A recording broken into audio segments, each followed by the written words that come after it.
마태복음 10장 16절 말씀, 보라 내가 너희를 보냄이 양을 이리 가운데로 보낸 것 같도다. 그러므로 너희는 뱀같이 지혜롭고 비둘기같이 순결하라. 이 말씀을 언제 주신 말씀이죠? 예수님께서 12제자를 처음으로 전도대로 파송할 때 주님께서 제자들에게 주셨던 말씀입니다. 근데 이 말씀을 가만히 들여다보면 이 구절 그 이후로 나오는 쭉 말씀들이 있는데 그 전체를 갖다가 아우러서 볼 때에 주님께서 하신 말씀은 굉장히 그때 그 당시 12제자에게 주시는 굉장히 현재적인 메시지이기도 하면서 또 동시에 앞으로 너희가 걸어가야 할 길, 미래적인 메시지도 포함되어져 있고 앞으로 교회 시대를 살아가야 될 모든 성도들에게 하나님이 주시는 메시지이기도 합니다. 지금 너희가 나아가서 복음을 전한다. 마을마다 다니면서 복음을 전할 때에 분명 너희에게 고난이 있을 것이고 핍박도 있을 것이다. 또 나중에는 사람들이 너희를 공회에 넘겨주고 또 회당에서 너희를 채찍질하기도 할 것이며 너희가 나로 인하여 총독들과 임금들 앞에 끌려가기도 할 것이다 그랬어요. 근데 여러분 실제로 이런 일들이 언제 일어나게 되죠? 예수님께서 부활 승천하시고 난 이후에 오순절 성령 강림 사건이 있고 교회 시대가 시작이 되어지면서 유대인들이 교회를 핍박하기 시작하잖아요. 그때 여러분 일어날 일들에 대해서 미리 주님께서 다 말씀해 주신 거예요. 너희가 공회에 넘겨질 것이고 회당에 가서 채찍을 당하기도 할 것이고 감옥에 갇히기도 할 것이고 심지어 나중에는 총독과 임금들 앞에까지 끌려가게 될 것이다. 나중에 사도 바울은 로마까지 가지 않았습니까? 그리고 이는 그들과 이방인들에게 증거가 되게 하려는 것이다 라고 말씀하셨어요. 이 말씀들은 지금 이제 각 마을을 다니면서 복음을 전해야 되는 12제자에게 주시면서 또 한편으로는 그들이 나중에 교회 시대를 시작하면서 그들에게 닥쳐올 일들, 복음의 증인으로서 살아간다는 것은 결코 만만한 길이 아니고 쉽지 않은 길이다. 너희에게 반드시 이와 같은 날들이 찾아온다 라고 미리 얘기를 해 주신 거죠. 앞으로 교회 시대에 살아가면서 복음을 증거할 많은 성도들, 그들도 역시 마찬가지입니다. 가만히 있으면 세상은 우리를 핍박하지 않아요. 그러나 우리가 복음을 전하기 시작하면 세상은 우리를 핍박하기 시작한다는 거죠. 그러므로 그와 같은 시대에 너희에게 꼭 필요한 것이 뭐냐? 너희에게 꼭 필요한 것은 뱀 같은 지혜가 필요하다. 또 비둘기 같은 순결함이 필요하다라고 말씀을 해주신 겁니다. 여러분, 뱀 같은 지혜는 뭘까요? 이 뱀 같은 지혜는 고난과 위기와 또 핍박이 닥쳐올 때 그것을 피할 수 있는 지혜를 말하는 겁니다. 그래서 여러분, 사도 요한이 요한계시록을 기록을 할 때 보면은 요한계시록에는 많은 상징들이 나오죠. 뭐 숫자들도 나오고 굉장히 상징적인 용어들이 많이 나오지 않습니까? 그래요, 안 그래요? 그렇죠? 네, 그렇죠. 그 왜 그러면 이런 숫자라든지 이런 상징들이 많이 나오느냐? 그것은 당시에 기독교인들만이 알고 있는 어떤 하나의 암호화 같은 것이었단 말이죠. 이것도 뭐예요? 뱀 같은 지혜잖아요. 기독교가 굉장히 심하게 핍박을 당하고 있을 때 핍박을 피하기 위해서 만약에 이 문서가 들통나게 되면 대대적인 핍박이 더 가해질 수 있으니까 성도와 성도들 사이에 그리스도인들끼리는 만약에 물고기 표시를 했다 그러면 이 물고기 표시는 그것도 우리들만이 알아볼 수 있는 물고기 표시, 이런 식에서 서로가 암호처럼 해가지고 서로 어떤 표식을 통해서 서로가 뜻을 전하는 거죠. 이것도 어떻게 보면 하나의 뱀 같은 지혜입니다. 고난과 환난과 핍박 가운데에서 그 환난과 핍박을 피해갈 수 있는 그런 머리가 필요하단 말이죠. 지혜가 필요하다는 것입니다. 그런가 하면 또 한편으로는 죽음으로 그 믿음을 지켜내야지 되는 그런 순간들도 찾아오겠죠. 그래서 여러분, 초대교회 때에도 얼마나 많은 순교자들이 있었습니까? 시대들마다 기독교를 핍박하는 세상의 권세나 권력에 의해서 얼마나 많은 기독교인들이 목숨을 걸고 믿음을 지켜냈습니까? 순교자적인 신앙이잖아요. 그것은 여러분, 비둘기와 같은 순결함이 없이는 감당할 수 없는 핍박인 것이죠. 그래서 뱀 같은 지혜도 필요하지만 비둘기와 같은 순결함도 필요하다라고 말씀을 하신 겁니다. 그런데 여러분, 이 연약한 인간이, 육체를 가지고 있는 우리가 얼마나 연약합니까? 예수님께서도 하나님의 아들이시지만 육체를 가졌기 때문에 십자가의 길을 앞두고 얼마나 괴롭고 힘드셨어요. 얼마나 무거운 밤을 보내셔야 했습니까? 하물며 저와 여러분 이렇게 연약한 인간이 여러분 믿음을 끝까지 지켜낸다? 복음의 증인으로 살아가면서 당해야지 될 여러 가지 핍박과 환난을 우리가 다 견뎌낸다? 이게 여러분 결코 쉽지 않은 일이고 만만치 않은 일이죠. 그래서 예수님이 제자들에게 뭐라고 말씀하셨습니까? 너희가 나아가서 복음을 전하기 전에 먼저 예루살렘을 떠나지 말고 아버지께서 너희에게 보내실 성령, 그 성령을 기다리라고 했잖아요. 할렐루야. 성령을 받아야 된다는 거예요. 너희에게 성령이 임하고 너희에게 권능이 임했을 때에 너희가 그 모든 고난과 핍박도 감당해낼 수가 있고 그것을 피해낼 수 있는 지혜도 얻을 수가 있고 능력도 얻어낼 수 있다는 것이죠. 마태복음 10장 19절로 20절 우리 같이 한번 읽어볼까요? 같이 읽겠습니다. 시작. 너희를 넘겨줄 때에 어떻게 또는 무엇을 말할까 염려하지 말라. 그때에 너희에게 할 말을 주시리니 말하는 이는 너희가 아니라 너희 속에서 말씀하시는 이 곧 너희 아버지의 성령이시니라. 아멘. 성령이 너희 안에 계셔서 성령이 너희로 하여금 권세자들 앞에서도 내가 어떤 말을 해야 할지 성령님께서 알려주시고 성령님이 너희 입술을 통해서 말씀하시겠다는 것입니다. 아멘. 우리가 전혀 알지 못하는 사람들에게 언어도 잘 통하지 않는 사람들, 전혀 다른 문화권 속에 있는 사람들, 이방인들에게 땅끝까지 가서 복음을 전할 때에도 성령님께서 우리 안에 계셔서 우리를 도우심으로 우리가 어떻게 복음을 전해야 될지, 어떤 말을 해야 할지 성령님께서 가르쳐 주신다는 거예요. 성령이 아니시면 안 된다는 거예요. 그러니까 먼저 성령을 받아서 능력을 받아서 너희가 복음의 증인으로 살아가야 된다는 것입니다. 여러분 오늘 저와 여러분이 살고 있는 이 시대를 성령 시대라고 얘기합니다. 한편으로는 교회 시대라고도 하죠. 또 요한계시록에서 이야기하고 있는 천년왕국 시대가 어떤 시대입니까? 예수님께서 십자가를 지시고 사단을 결박시키셨죠. 맞습니까? 사단을 결박시키셨습니다. 그리고 주님이 다시 오시는 그날까지 바로 성령 시대, 교회 시대를 가리켜서 천년왕국 시대라고 이야기를 하는 거죠. 그러니까 지금 우리가 살고 있는 지금 이 시대는 천년왕국 시대입니다. 교회 시대예요. 성령의 시대입니다. 지금 여러분 전 세계적으로 보면은 기독교가 과거에 비해서 지금 굉장히 약해진 것은 사실입니다. 그런데 여러분 그렇다고 해서 끝이 아니에요. 전반적으로 지금 기독교가 쇠하고 있는 지역도 있지만 또 전혀 뜻밖의 곳에서 기독교가 그리스도의 복음이 다시 왕성하게 부흥을 일으키고 있는 것들도 있습니다. 아멘. 지난번 시간에도 제가 말씀드렸습니다마는 미국 같은 나라는 어떻게 보면 이제는 이 자유주의 신학이 들어와가지고 기본적인 그런 어떤 우리 복음주의 신학이 거의 다 쇠퇴해버리고 말았어요. 지금 미국에 남아있는 교회들 가운데서 큰 대형 교회들, 대표적인 교회들을 제외하고는 거의 대부분이 백인들 중심으로 모이는 교회들은 거의 100명 이하의 교회들이 많고요. 흑인들 중심으로 모이는 교회들은 숫자가 좀 많기는 하지만 또 한편으로 또 변질된 교회들도 굉장히 많고요.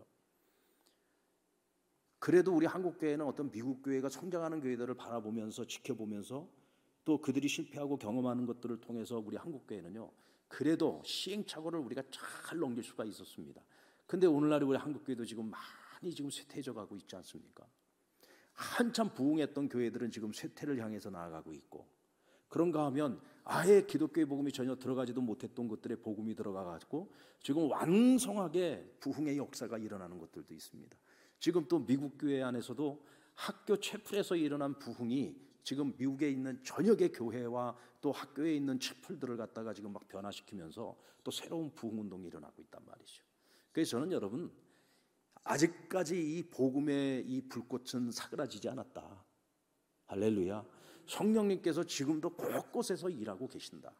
바라기는 그 성령님께서 우리 상남교회에서 강력하게 역사하시고 한국교회 안에서 강력하게 역사하셔서 우리 한국교회에게 맡기신 이 촛대가 절대로 꺼지지 아니하고 다른 곳으로 옮겨지지 아니하고 주님 다시 오시는 그날까지 우리 한국교회가 그 사명을 감당해야 될 줄로 믿습니다.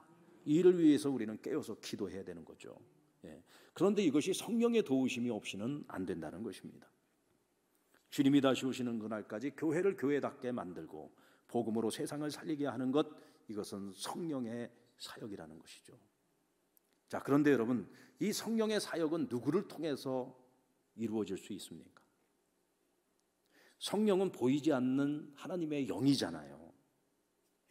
이 하나님의 영이 역사를 하셔가지고 하나님의 선하신 뜻이 이 땅 가운데 이루어지려면 누구를 통해서입니까? 사람을 통해서. 어떤 사람입니까? 성령님에게 민감한 사람들, 성령님을 모시고 있으면 성령의 다스리심을 받고 있는 사람들, 성령의 선하신 뜻을 잘 분별하고 성령의 인도하심을 잘 깨달아서 순종하는 사람들, 하나님께서는 오늘도 그런 성령의 사람들을 사용하셔서 성령의 사역을 이루어 가시고 성령의 뜻을 이루어 가시는 것입니다. 오늘 우리가 읽은 본문이 바로 그런 사람들의 이야기라는 것이죠. 자, 2차 전도 여행을 시작한 바울과 실라는 먼저 그들이 계획했던 대로 1차 선교 여행 때 복음을 전하고 세운 교회들을 다시 둘러보기 시작합니다. 그리고 그들의 신앙을 더 견고하게 세우기 위해서 이제 재방문을 하는 거예요. 1차 선교 여행 때는 배를 타고서 급으로 섬으로 갔다가 버가라고 하는 항구로 들어가서 이제 소아시아 육로로 들어가게 되죠. 그런데 이번 2차 선교 여행은 그게 아니에요. 처음서부터 육로로 걸어서 올라가 가지고 이 소아시아의 이 동쪽편, 그러니까 어떻게 보면 1차 선교 여행 때 갔었던 순서와는 정반대되는 방향으로 나아가게 되는 거죠.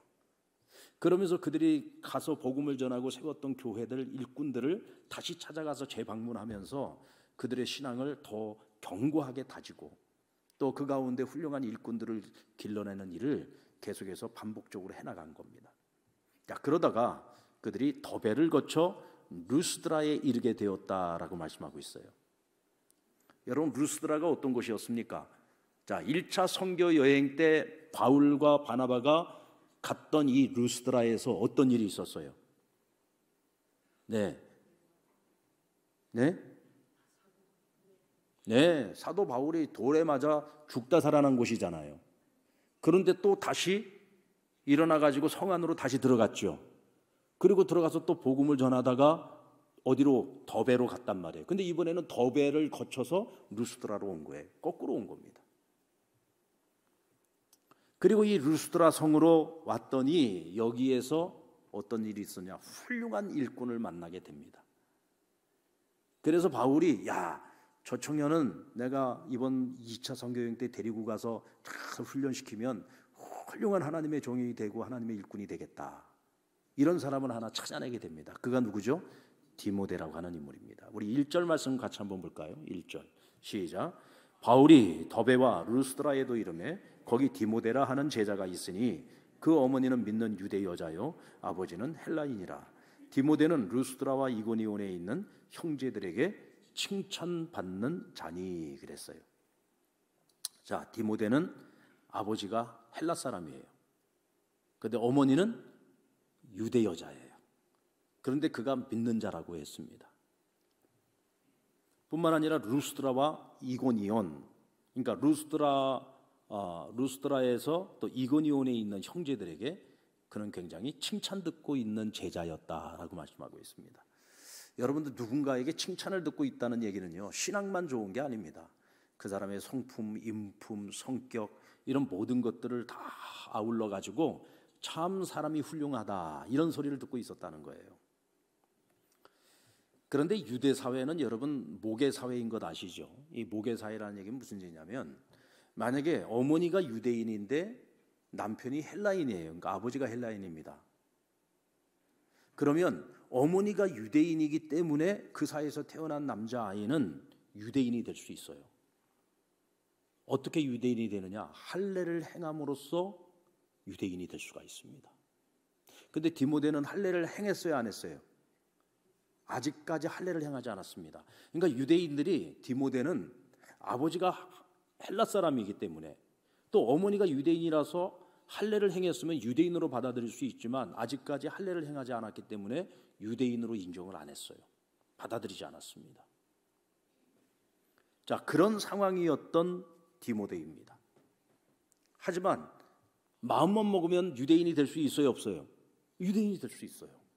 왜? 어머니가 유대인이기 때문에. 우리 3절 말씀을 같이 한번 읽어볼까요? 3절 말씀 시작. 바울이 그를 데리고 떠나고자 할새 그 지역에 있는 유대인으로 말미암아 그를 데려다가 할례를 행하니 이는 그 사람들이 그의 아버지는 헬라인인 줄 다 알미더라. 그러니까 바울이 디모데의 사람됨을 보고 그를 2차 여행, 전도 여행의 동역자로 삼아서 그와 함께 가기로 마음을 먹었다. 그런데 그곳에 많은 유대인들이 살고 있어요. 그러니까 이 유대인들에게도 복음을 전해야 되잖아요. 또 바울은 어느 도시를 가든지 항상 유대교 회당을 들어가서 복음을 전했어요. 그런데 만약에 디모데는 아직 이방인이란 말이죠. 헬라 사람이에요. 왜? 유대인들이 볼 때는 아직 할례를 행하지 않았기 때문에. 그런데 이방인이 와서 회당에 들어와 가지고 복음을 전한다? 그 유대인들이 과연 그것을 받아들이겠느냐? 안 받아들이죠. 유대인들이 얼마나 자존심이 센 사람들인데. 그러니까 바울이 어떻게 했습니까? 디모데로 하여금 할례를 행하도록 했다라고 말씀하고 있습니다. 그러니까 할례를 행하면 뭐가 돼요? 유대인이 되는 거죠. 유대인에게 복음을 전하기 위해서 유대인에게 맞는 자격을 갖춘 거예요. 그래서 할례를 행하게 한 겁니다. 여러분, 바울이 예루살렘 공의회에서 주장했었던 것이 뭡니까? 이방인들이 구원을 얻음에 있어서 이방인에게 율법을 강요해서는 안 된다. 할례를 강요하지 말아라. 이방인이 구원 얻는데 필요한 것은 오직 예수 그리스도를 구주로 믿는 믿음 외에는 다른 조건 없다라고 강조를 했죠. 그리고 1차 공의회에서 그와 같은 바울의 주장을 손을 들어줬어요. 바울은 처음서부터 이방인이 얻는 구원에 할례는 필요 없다고 주장을 했던 사람이에요. 그런데 왜 디모데에게는 할례를 행하게 했을까요? 한마디로 말해서 복음 전함에 있어서는 바울이 굉장히 융통성이 있는 사람입니다. 보면 평상시에는 원래가 아주 그냥 유대인 중에 유대인이요, 또 율법에 있어서 탁월한 사람이었기 때문에 굉장히 사람이요, 마음이 고든 사람이에요. 융통성이라는 걸 잘 모르는 사람이거든요. 그런데 이 사람이 복음을 전하는 일에 있어서는요, 본질과 비본질을 정확하게 구분을 지어서 비본질적인 부분에 있어서는 굉장히 자유로운 마음을 가지고 있어요. 유대인에게 복음을 전해야 되는데 할례를 행하지 않아서 복음을 전할 수 없다면 까짓거 할례 행하면 되는 것 아니냐? 왜? 할례는 본질이 아니거든요. 할례는 해도 되고 안 해도 되는 거예요. 이것이 나의 구원과는 전혀 상관이 없는 거야. 그러나 복음을 전함에 있어서 할례를 행하는 것이 유익함이 된다면 얼마든지 할 수 있다는 거죠. 저는 이것이 바울의 뱀 같은 지혜라고 생각을 합니다. 뱀 같은 지혜.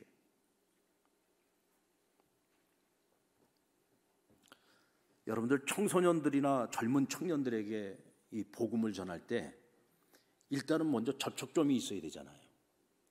나이를 많이 먹은 사람이 젊은 애들하고 이야기를 하려면 얘네들이 전혀 관심도 없는 이 기성세대의 이야기로 애들하고 접근을 하면은 애들이 귀를 열까요?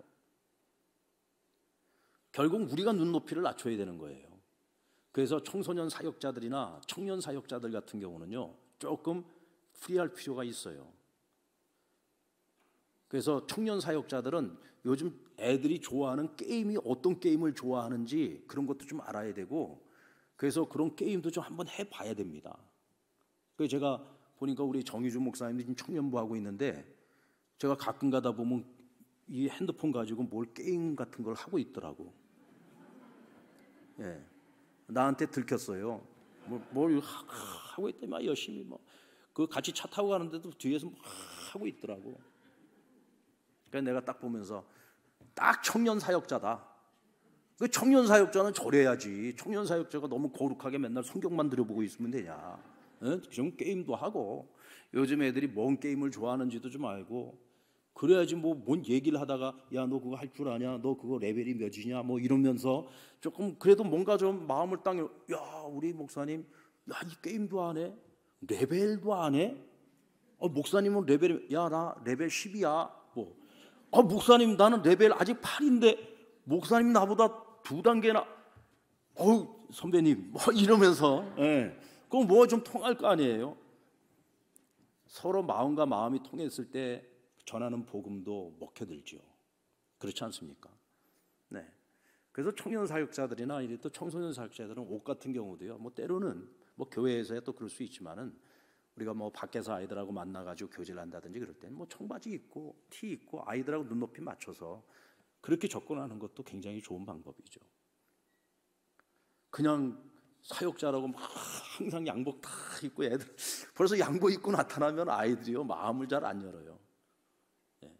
이게 복장 하나도 아이들하고 소통을 하기 위해서는 서로 눈높이를 조금 맞출 필요가 있어요. 그렇다고 뭐 여기다가 뭐 금목걸이하고 가는 건 좀 그렇겠지만 그래도 조금은 뭔가 내가 노력하고 있어라고 하는 모습을 보여줄 필요가 있다는 거예요. 저희 교회가 5월 마지막 주에 해피투게더를 하는데 이번 해피투게더 때 우리가 블루진 데이를 할 겁니다. 그날은 우리 주일날 정장 입고 오지 않고 다들 밑에 청바지, 그렇다면 뭐 청바지 없는데 청바지 입으로 사실 필요는 없고 청바지가 없으면 그냥 편안한 면바지 입으셔도 되고 그 위에는 뭐 티를 입고 오시든지 좀 편안한 복장으로, 그래서 자녀들도 다 편안한 복장으로 해서 우리가 그날은 온 세대가 다 같이 모이는 거니까 우리가 아이들하고도 좀 눈높이를 맞춘, 기성세대가 뭔가 눈높이를 맞추기 위한 그런 노력하는 모습들을 우리가 함께 보여줄 필요가 있겠다 해서 우리가 이번에 좀 블루진 데이를 좀 하려고 합니다. 어떻게 생각하십니까? 아니 목사님 주일날 예배를 드리는데 정장을 입어야지 무슨 경망스럽게 청바지를 입고 모입니까? 뭐 그래도 할 수 없습니다. 뭐 그러든지 말든지. 꼭 그렇게 청바지를 입는다고 해서 애들하고 무슨 뭐 같은 눈높이를 맞췄다 할 수는 없어요. 그러나 기성세대가 뭔가 같이 소통하려고 하는 어떤 그런 모습들이 비춰질 수 있잖아요. 그렇죠? 그래서 가정에서 그날 주일날 이렇게 우리가 좀 간편 복장으로 오늘 우리가 가서 예배를 드리는데 아이들에게 그걸 가르쳐 줘야 돼요. 왜 교회가, 왜 목사님이 이번에 이렇게 블루진 데이를 하는지 그걸 얘기를 해 주셔야지 돼요. 그거는 말이야 교회 어른들이 너희들하고 눈높이를 맞춰서 같이 교제하고 싶어서 그러는 거야. 소통하고 싶어서 그러는 거야. 노력하는 모습이야 라고 얘기를 해줘야 돼요. 그러면 아이들이요, 야 우리 교회는 열린 교회구나. 정말 우리 다음 세대들을 갖다가 맨날 말로만 다음 세대 하는 것이 아니라 진짜 다음 세대를 소중히 여기는 마음을 가지고 소통하려고 노력하는 교회구나. 그럴 때 여러분 젊은이들이 교회를 떠나지 않고 더 교회에 모이지 않겠습니까? 청소년들이 떠나지 않고 교회에 더 모여서 더 배우고자 힘쓰고 그렇지 않겠어요? 그래야 우리 다음 세대에게 미래가 있죠. 바울은 예루살렘 1차 공회에서 결정된 오직 믿음으로만 얻는 구원의 교리 외에도 이때 정해졌던 사도들과 장로들에 의해서 작정된 규례가 있어요. 이 규례는 왜 만들어졌냐면 그래도 유대 기독교인이 되었지만 아직도 이 유대의 틀을 온전히 벗지 못한 사람들이 있어요. 그러니까 이 사람들은 그래도 우리가 율법은 지켜야 되지 않나라는 생각을 많이 가지고 있었습니다. 그래서 야고보 감독은 아니다, 그거는 아니다. 이제 우리는 율법으로 또 자유함을 얻었는데 우리가 여전히 율법에 매일 필요는 없다. 하지만 우리가 꼭 지켜야지 되는 것 몇 가지는 있어라고 얘기를 했는데 그것들이 뭡니까? 우상의 제물을 먹어서는 안 된다.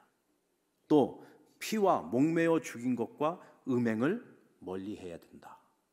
여러분 다 그럴듯한 것들이잖아요. 오늘날에도 이런 것들은 우리가 지키려고 노력을 해야 되는 것들이잖아요.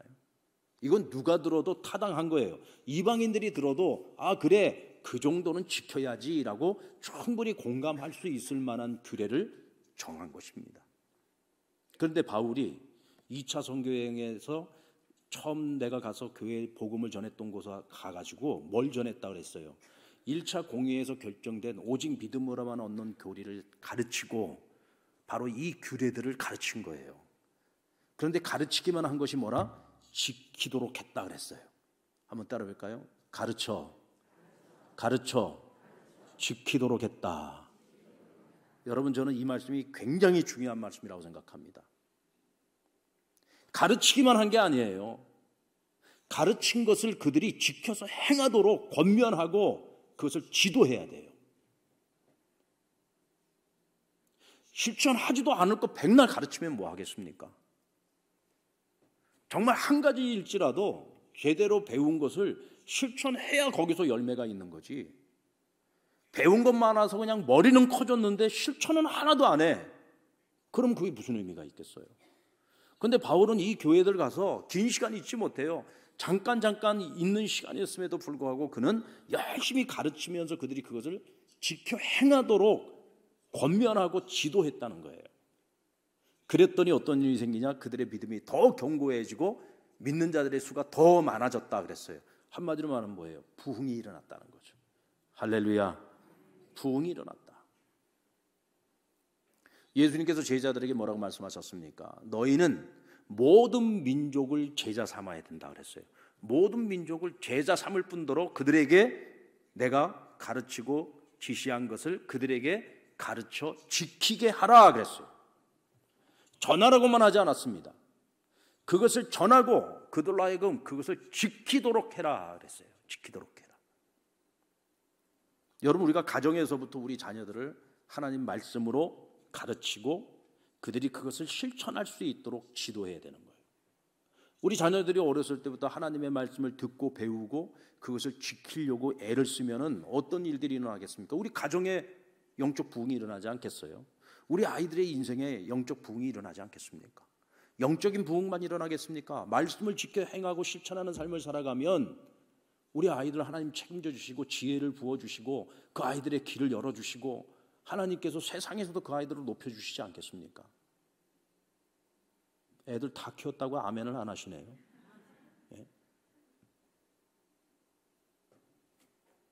여러분, 이거 정말 중요한 거예요. 가르쳐 지키게 해야 된다. 지키게 해야 된다.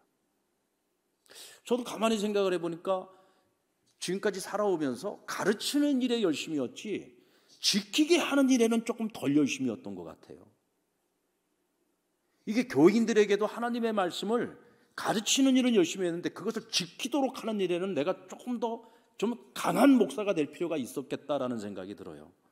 너무 그냥 알아서 자유의지를 가지고 스스로 선택해서 스스로가 정말 신앙생활 잘 할 수 있는 그런 길을 가도록.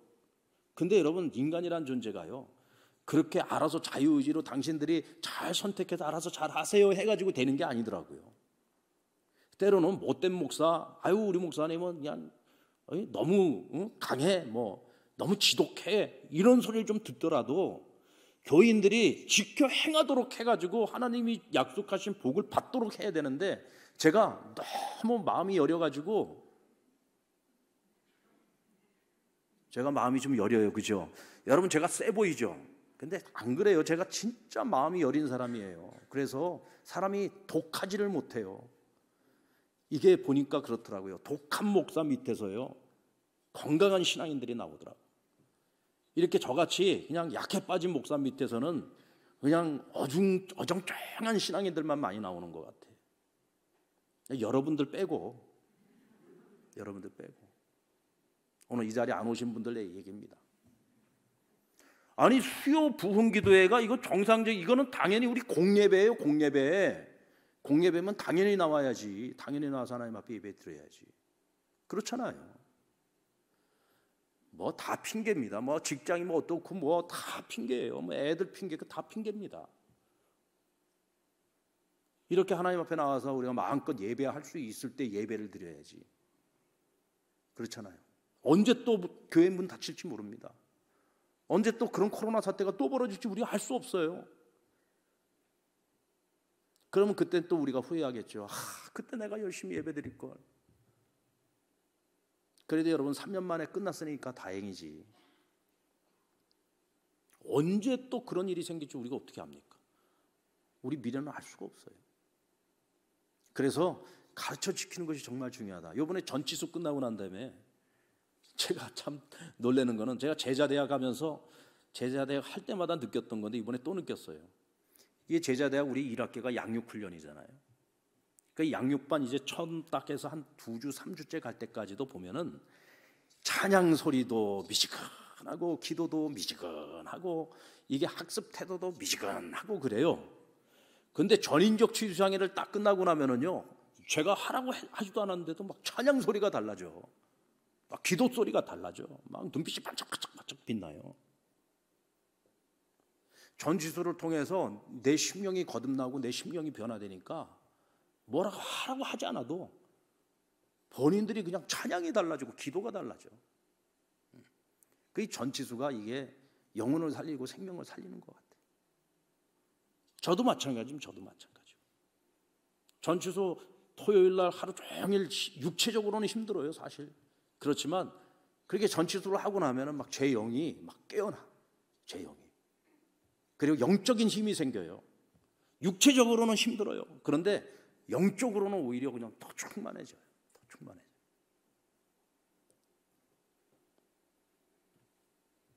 나는 전치수 4번 참석했는데 그 왜 5번 참석 못합니까? 나는 20번 참석했는데 왜 그 2번을 빠졌습니까? 제가 아까 처음 말씀드렸잖아요. 한 번 더 하라니까요. 뭐든지 한 번 더 한다는 생각을 가지세요. 뭐든지 한 가지 더 한다는 생각을 하세요. 내가 이만하면 됐지라는 생각, 이게 우리를 병들게 만드는 겁니다. 이만하면 됐지. 그 순간에 우리는 퇴보하는 겁니다. 한 가지만 더 하자. 금년에 내가 한 가지만 더 하자. 한 번만 더 해보자. 이런 생각을 가져보세요. 그러면 여러분, 우리 가정이 달라질 겁니다. 교회가 달라질 거예요. 여러분들이 세상에서 하는 일들도 달라질 겁니다. 맨날 하던 대로만 하고 살아가니까 변화가 없는 거예요. 한 가지만 더 해보세요. 변화가 분명히 나타납니다. 하나만 더 해보세요. 분명히 새로운 일들이 일어나게 될 겁니다. 아멘입니까? 그리고 이어지는 말씀은 2차 선교 여행의 선교 방향이 소아시아에서 마게도니아로 변경되어지게 되는 결정적인 사건이 일어나게 됩니다. 바울과 실라 디모데는 계획한 대로 1차적으로는 1차 선교지를 다니며 교회를 다니면서 가르치고 지키게 함으로 교회를 견고하게 하고 부흥케 했어요. 자, 그리고 난 다음에 원래부터 계획했던 것은 재방문을 하고 그 다음은 북쪽으로 올라가는 거였습니다.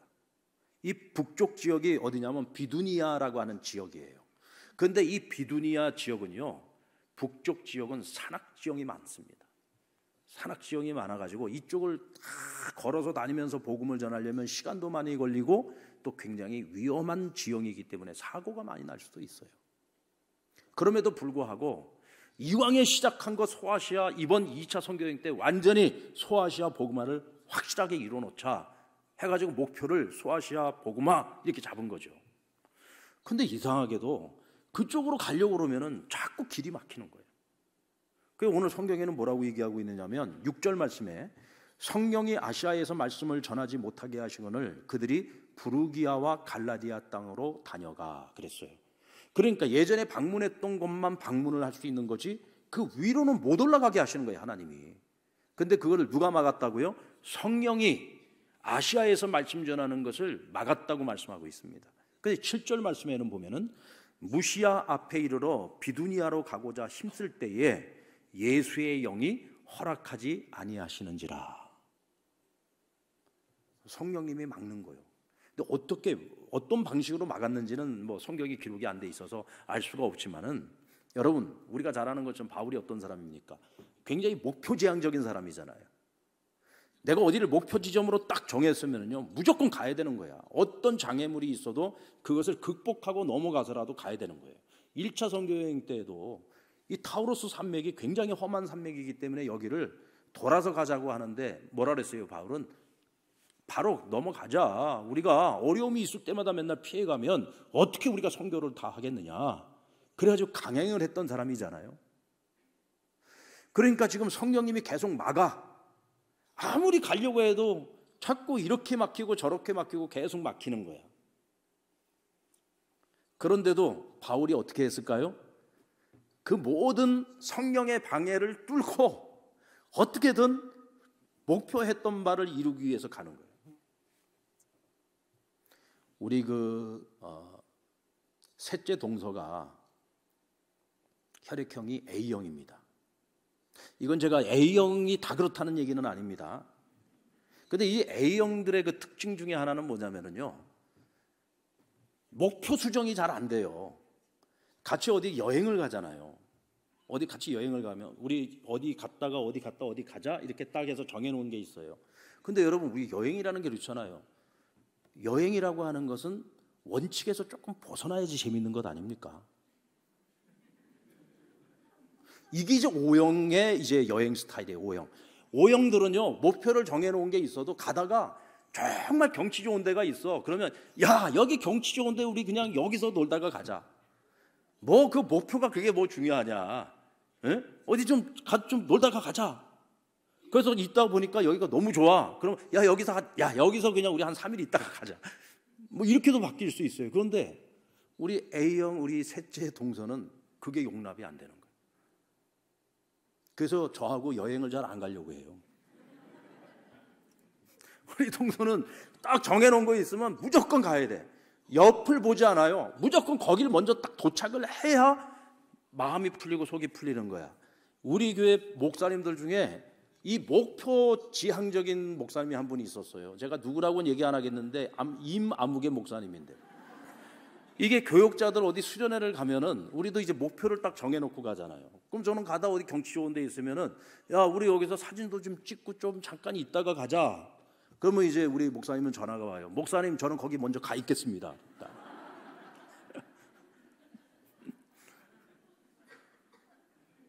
제가 알고 있기로는 분명히 사도 바울은 A형이었을 거다.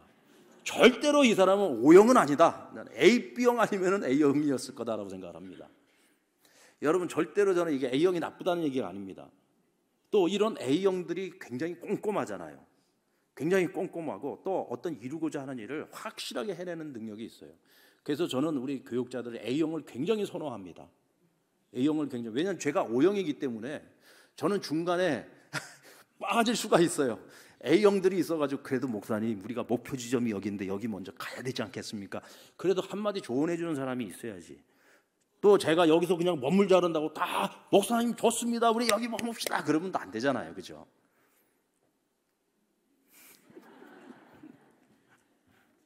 자, 지금 이제 바울 얘기하다가 조금 삼천포로 빠지려고 했는데, 어쨌든 바울은 목표지향적인 사람이에요. 그러니까 막히는데도 계속 뚫고 뭔가 길을 찾으려고 열심히 노력을 했어. 그런데도 계속 막혀. 이때는 깨달아야지. 여러분, 역시 바울 아닙니까? 깨달았어요. 아, 성령님이 막으시는구나. 그런데 성령님이 막으시는구나 하는 걸 조금 늦게 깨달았어요. 좀 빨리 깨달아야 되는데, 왜? 자기가 강하다 보니까. 그러니까 성령님이 간섭을 하시잖아요. 결국은 야, 바울, 너는 이 방법 아니면 안 되겠다 해서 보여준 게 뭐죠? 환상을 보여준 거예요. 환상. 어떤 환상입니까? 마게도니아 사람이 환상 중에 나타나가지고 우리에게로 건너와서 우리를 도우라라고 하는 말을 합니다. 환상 중에. 이제 그 환상을 딱 보고 나니까, 아, 성령이 막으신 이유는 우리로 하여금 마게도니아로 먼저 건너가라고 말씀하시는구나. 그곳에 가서 복음을 전하라고 하시는구나. 그걸 깨달은 거예요. 그러니까 성령님이 개입을 하신 거죠. 왜? 바울은 목표지향적이니까. 근데 우리가 여기서 바울에게서 한 가지 배워야 될 점이 있습니다. 그게 뭐냐? 그는 이것이 하나님의 뜻이고, 이것이 지금 성령님이 마시고 성령님이 인도하시는 것이구나, 이것을 깨닫는 그 순간에 그는 마게도니아로 떠나기를 힘썼다라고 말씀을 하고 있습니다. 이것이 하나님의 뜻이야라는 순간을, 그것을 깨닫기까지가 조금 시간이 걸렸지, 그것을 딱 깨닫는 그 순간에는 뒤도 돌아보지 않아요. 소아시아 복음화를 위해서 그렇게 많은 준비를 했음에도 불구하고 그렇게 열심히 기도를 많이 하면서 준비를 하지 않았겠습니까? 그런데 이게 하나님의 뜻이 아니구나라는 사실을 딱 깨달았을 때는 한순간에 다 내려놓습니다. 그리고 마게도니아를 건너가기 위해서 그가 힘썼다 그라고 말씀하고 있어요. 우리 한번 따라볼까요? 떠나기를 힘썼다. 여러분, 힘써야 됩니다. 우리가 원하는 길, 우리가 목표로 하는 길이 있어요. 그런데 그것이 막힐 때가 있습니다. 그러면요, 그건 성령이 막으시는 거예요. 그럼 왜 하나님께서 이 길을 막으시는가? 그리고 내가 전혀 생각하지 못했던 어떤 다른 길로 하나님이 길을 열어주실 때가 있죠. 그 왜 하나님 나를 이 길로 인도하시는가? 근데 분명한 것이 이것이 하나님이 인도하시는 것, 성령님이 인도하시는 것이다라고 하는 확신이 들었을 때는요, 뒤돌아볼 필요가 없어요. 머뭇거릴 필요가 없습니다. 그때는 하나님이 인도하시는, 성령님이 인도하시는 대로 밀어붙이는 거죠. 힘을 다해야 된다. 아멘. 여러분, 모세가 처음 하나님께로부터 출애굽 지도자로 부름을 받았을 때 나 못한다고 했습니다. 나 말도 못하고요, 내 나이도 많고요, 못할 이유를 대면서 나 못한다 그랬어요. 근데 하나님께서 포기합니까? 하나님은 절대로 포기 안 하죠. 결국은 모세가 포기를 하고 하나님의 뜻을 따르기로 작정을 합니다. 여러분, 출애굽기, 민수기, 신명기 다 읽어보세요. 일단 하나님의 뜻이 무엇인지를 알고 자기가 가야 될 길이 무엇인지를 정확하게 알고 난 다음에는 모세는 단 한순간도 뒤를 돌아보지 않습니다. 이스라엘 백성들과 모세의 가장 큰 차이점이 그거잖아요. 이스라엘 백성들은 가다가 조금만 힘든 일이 있으면 계속 애굽을 쳐다봐요. 계속 애굽을 바라봅니다. 왜 하나님께서 홍해바다를 건너게 하셨을까요? 홍해바다를 건너야 못 건너가니까. 그렇죠. 만약에 육로길로 갔으면은요, 분명히 다시 돌아갔을 겁니다. 그런데 홍해바다를 건넜어요. 애굽 사람들이 거의 다 죽었잖아요. 그런데 어떻게 거길 돌아가겠어요? 하나님께서 그렇게 하지 않으면 이 목이 곧은 백성들 맨날 애굽을 바라보고 애굽에서 죽는 것이 나을 뻔했다, 애굽에서 그냥 그래도 거기가 더 행복했다 이러고 맨날 뒤돌아보는 사람들이니까 홍해바다를 건너게 하신 거죠. 그게 광야로 집어넣어 버렸잖아요. 근데 모세는 달랐어요.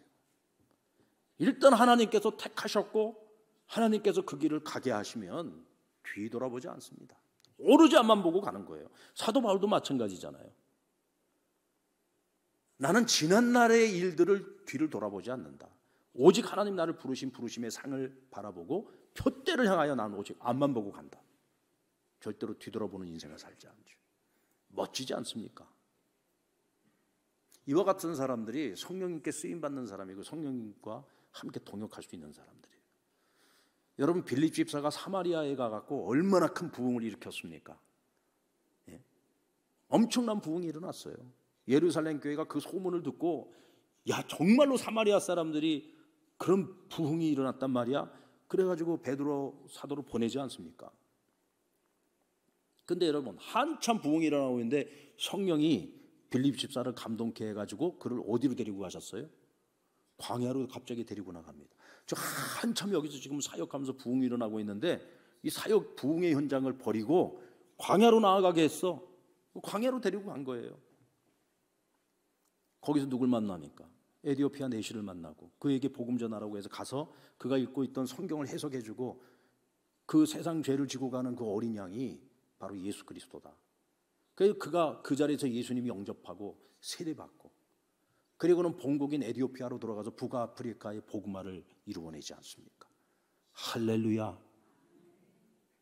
여러분, 성령님께서 인도하실 때 그것을 민감하게 깨닫고 성령의 인도하심을 따라서 순종하면서 나아가는 사람, 모세와 같은 사람, 바울과 같은 사람,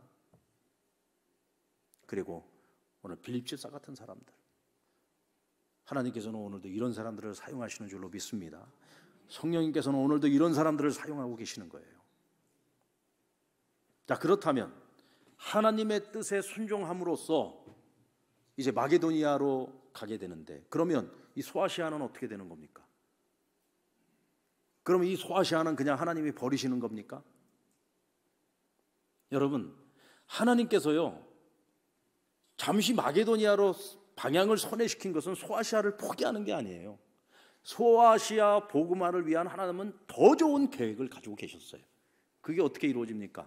3차 선교 여행 때 바울이 에베소라고 하는 소아시아 최고로 큰 항구죠. 제일 중심 항구인 에베소에서 두란노 소원이라는 곳에서 2년을 머물게 하면서 소아시아 전역에서 오는 사람들에게, 그 중에는 유대인들도 있고 헬라인들도 있다 그랬어요. 자기가 가서 복음을 전한 것이 아니라 있는 자리에서 오는 사람들에게 복음을 전했어요. 그들에게 가르쳤어요. 거기서 복음을 영접한 사람들, 거기서 바울에게 말씀을 배운 사람들이 어디로 돌아가요? 자기들이 왔던 곳으로 돌아가는 거예요. 그럼 이 에베소에 왜 소아시아 전역의 사람들이 오느냐? 에베소에서는요 저쪽 팔레스타인 가나안 지역으로 가는 배들도 있고, 또 북아프리카 지역으로 가는 배들도 있고, 또 로마로 가는 배들도 있어요.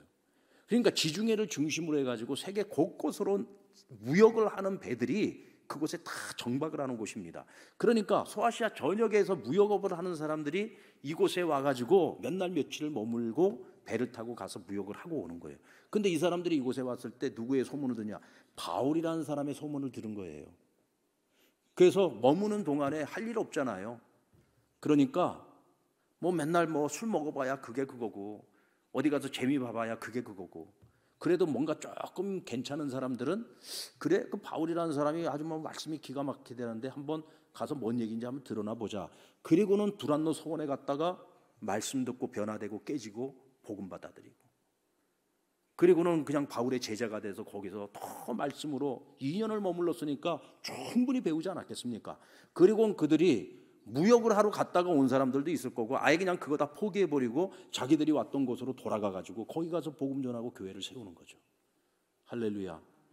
소아시아 복음화는요, 여러분, 그렇게 이루어진 겁니다. 그러니까 훨씬 더 빠른 시간 내에 가장 효과적인 방법을 통해서 하나님께서는 소아시아 복음화를 이룬 거예요. 만약에 바울과 바나바, 디모데가 이 소아시아 북부 지역, 비두기아 지역을 갖다가 다 걸어서 다녔다고 생각을 해보세요. 너무 지형이 험악하기 때문에 거기서 사고를 당할 수도 있는 거고, 그렇잖아요. 그리고 시간도 얼마나 많이 걸리겠습니까? 그래서 하나님께서 가장 효과적인 방법으로 그와 같이 소아시아 복음화를 이루게 하셨다는 거죠.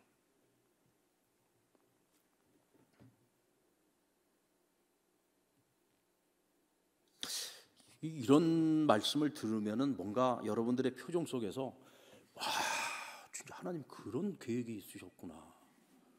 뭐 좀 이런 뭔가 좀 감동이 있어야 되는 것 아닙니까? 우리 상남교회 교인들은 평상시에 늘 이런 말씀을 듣고 살아서 그런지 별로 감동이 없어요. 저는 말씀을 준비하면서도 이런 사실들을, 새로운 이런 사실들을 막 알아가고 깨달아갈 때마다 굉장한 감격이 있거든요. 혼자 엄청 좋아합니다. 그런데 여러분들은 별로 그런 감동이 없어요. 그래서 앞으로는 제가 이런 거는 안 가르쳐 드리려고 그래요. 좀 반응을 좀 하세요. 반응. 예?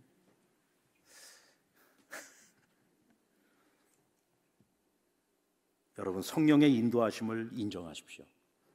성령의 인도하심 앞에 순종하십시오. 그리고 우리는 뱀처럼 지혜로워야 되고 비둘기처럼 순결한 그리스도인이 되어야 합니다. 그래야 여러분, 우리가 성령의 동역자로 쓰임받을 수가 있는 거예요. 성령님께서는 사람을 통해서 일하십니다. 아멘. 어떤 사람을 통해서 일하시죠? 바울처럼 비본질적인 것에 있어서 효과적인 융통성을 가진 사람. 여러분, 매사에 융통성이 있으면 안 되지만 우리가 복음을 전하는 일에 있어서는 본질은 우리가 절대로 건드려서는 안 되지만 비본질적인 부분에 있어서는 우리가 융통성이 있어야 돼요. 그래야지 여러분, 오고 가는 세대를 우리가 책임질 수가 있습니다. 그리고 목표의식을 갖되 성령의 인도하심이 무엇인지를 알았을 때는 머뭇거리지 말고 내려놓을 것을 내려놓고 주의 뜻을 따르고 순종하는 저와 여러분이 되기를 주의 이름으로 축원합니다. 그래서 우리 상남교회가 또 여러분의 인생, 여러분의 삶이 정말 성령의 인도하심을 따라 하나님의 선하신 뜻을 이루어가는 일에 존귀하게 쓰임받는 거룩한 우리 상남의 모든 믿음의 식구들이 되시기를 주님의 이름으로 축원합니다.